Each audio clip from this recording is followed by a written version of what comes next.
So what's up guys है welcome to my blog back again. अनि आज चाहिँ फेरि यहाँनिर हाम्रो आङीले सब्जी बनाउनु हुँदै थियो। यहाँ आज त्यही मरौको अब भोलि मरौको काम हो नि त। अनि यहाँ सबजना बिजी काम गरिरहेको थियो यताउता हो। म चाहिँ यहाँनिर अरूले काम गरेको हेर्दै भिडियो बनाउँदै यहाँनिर होइन त्यस्तो सब्जी मिठो मिठो पाकिरहेको थियो होइन खानेकुराहरू। अनि म एकछिन बाहिर निस्केँ हल्का यताउति गर्नु। यहाँ बाहिर चाहिँ हाम्रो गाउँको मान्छेहरू समाजको मान्छेहरू भक्कु हुनुहुन्छ अङ्कलहरू होइन काम सघाउनु भएको सब्जीहरू काट्नु भोलिको लागि। यहाँ चाहिँ मेरो भाइ साङडुप लामा होइन पुरा बदमास छ यो चाहिँ हो। यहाँनिर हेर्नु न लजाको यो भिडियोमा बोल्न भन्दा पनि नबोलेर हो।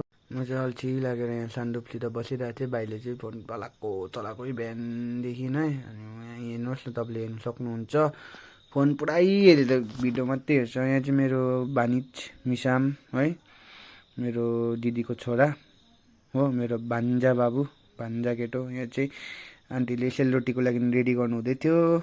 यहाँनिर चाहिँ फेरि अब यहाँ हाम्रो फुच्चा पार्टीहरूको भेट भयो। अनि मैले दुईजनासँगै खेल्न भनेको दुईजना खेल्नु नमानेर एकजना लजाउने अर्को भाग्ने हो म चाहिँ अनि फेरि यहाँ माथि आइपुगेँ दजाङ बनाएको ठाउँमा। हेर्नु मेमेहरूले यहाँ पूजा गर्नु हुँदैछ हो। भोलि यसमै यतै पूजा हुन्छ। अनि कस्तो बनाएको रहेछ नि हेर्नु आएको थिएँ। यहाँ आज बाहिर यस्तो छ। यहाँ बाहिर चाहिँ यहाँ माथि चिया खानेहरू हो बस्छ। म चाहिँ यहाँनिर हल्का हेर्नु आएको थिएँ नि त गाइस हेर्नु सक्नु। यो दुईजना चाहिँ फाइनली यहाँ सँगै बसेर चुपो लागेर अब फोन चलाउनु थाल्यो है हल्ला नगरी छुकछुक नगरी। अनि यहाँनिर चाहिँ फेरि सब्जीहरू रेडी गर्नुको लागि होइन कटिङ। यहाँ चाहिँ हाम्रो आन्टीले फेरि सेलरोटी पोल्नु हुँदै थियो। मामहरू पनि बसिरहनु भएको थियो है हेर्दै थियो।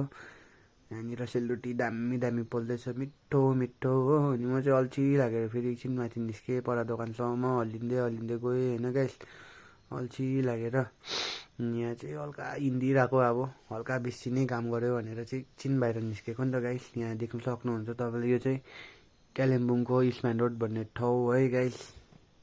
यहाँनिर चाहिँ हाम्रो लेडिज पार्टी आन्टीहरू चाहिँ यहाँनिर प्याज हल्का छिल्नु हुँदै थियो हो। भोलिको लागि रेडी गर्नु पऱ्यो नि त। उता मेमेहरू खाना खानु हुँदैछ। गाइस फेरि म आइपुगेँ त्यहाँबाट निस्केर स्नुकर रुममा। तर यहाँ पानीले गर्दाखेरि अर्कियो म फेरि हो बिजोक भयो गाइस पानीले भिज्यो अब होइन। यहाँ अर्किएँ म अब कसरी जानुपर्ने हो सोचेर यहाँ रोड लागि। अनि चाहिँ मैले साथीलाई होइन जाउँ जी भिज्दै भन्दै गयो हामी निस्क्यो हो। यहाँनिर पुरै टेल टाइटीले गर्दाखेरि मेरो चाहिँ लुगा डल्लै चिसै भइसकेको थियो। मेरो क्यापदेखि लिएर मेरो ज्याकेट टी सर्ट प्यान्ट सबै भिजेर चाहिँ म ठक्कै बसेँ। त्यहाँदेखि यहाँनिर चाहिँ मेरो साथी भूमिकाले चाहिँ खैनी बनाइदिनु हुँदै थियो है आसिङहरूको लागि। अनि यहाँ ऊ लजाएर अनुहार नदेखाउने अरे ऊ पत्ता खैनी कटिङ गर्दैछ हो देख्न सक्नु।